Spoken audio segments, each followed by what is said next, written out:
السلام علیکم to all of you. جیسا کہ ہم سب مسلمان اس چیز سے واقف ہیں کہ ہماری اللہ تعالیٰ سے دوری اور بیجا مصروفیت نے نہ صرف ہمیں گناہ گار بنا دیا ہے بلکہ ہمارے سوچنے اور سمجھنے کی صلاحیت بھی ختم کر دی ہے۔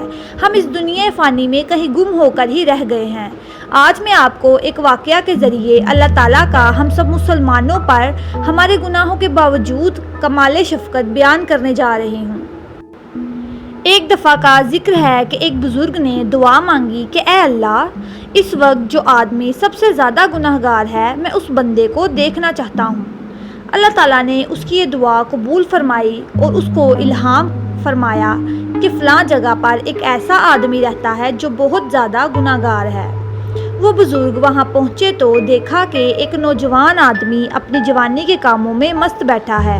اسے نہ سورج نکلنے کی پرواہ ہے اور نہ ہی ڈوبنے کی۔ ایک لمحہ بھی اللہ تعالیٰ کی طرف متوجہ نہیں ہوتا، گناہوں پر گناہ کیے جا رہا ہے۔ وہ بزرگ اسے دیکھ کر واپس گھر تشریف لائے۔ چند دنوں بعد انہیں پھر شوق ہوا کہ وہ سب سے زیادہ عبادت گزار اور اللہ تعالیٰ کے نزدیک بندے کو دیکھنا چاہتے ہیں۔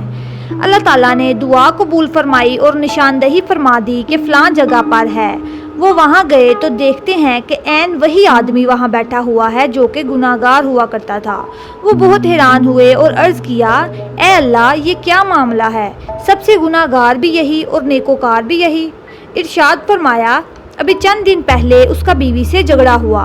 بیوی نے اسے گناہوں کے تانے دیے، لعنت ملامت کی تو اس نے جواب میں کہا کہ مانتا ہوں میرے گناہ بہت زیادہ ہیں، میں شرمندہ ہوں، مگر یاد رکھنا میرے پروردگار کی رحمت اس سے کہیں زیادہ ہے۔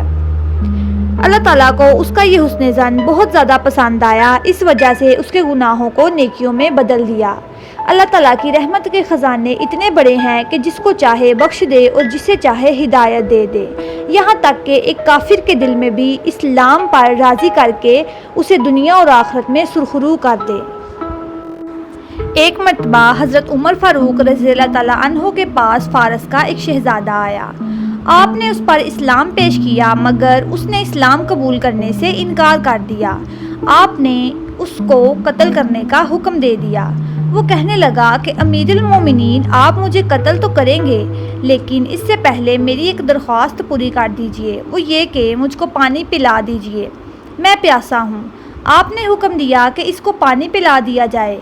جب پانی اس کے پاس آیا تو وہ کہنے لگا، امیر المومنین، اس کا وعدہ فرما لیں کہ جب تک میں پانی نہ پی لوں اس وقت تک مجھے قتل نہ کیا جائے۔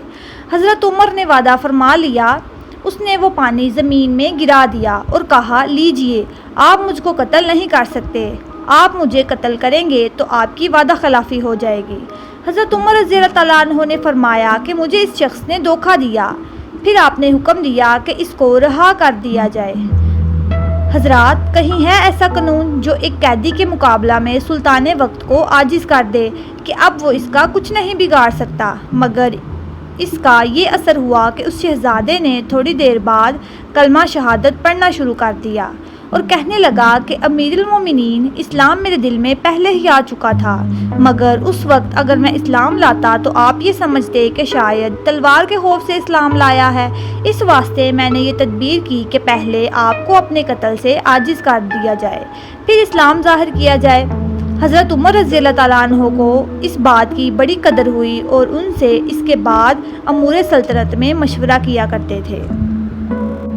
اس طرح اللہ تعالیٰ نے نہ صرف اس کافر کے دل میں اسلام کی محبت اجاگر کی بلکہ اسے اتنی توفیق عطا فرما دی کہ نہ صرف اس نے اپنے منہ سے کلمہ شہادت ادا کیا اور مسلمان ہوا بلکہ اسے سلطنت وقت کے اہم امور کا فیصلہ کرنے والوں میں شامل فرما دیا۔ اسی بات کے اختتام پر میں آپ سب سے اجازت چاہوں گی، تب تک کے لیے اللہ حافظ۔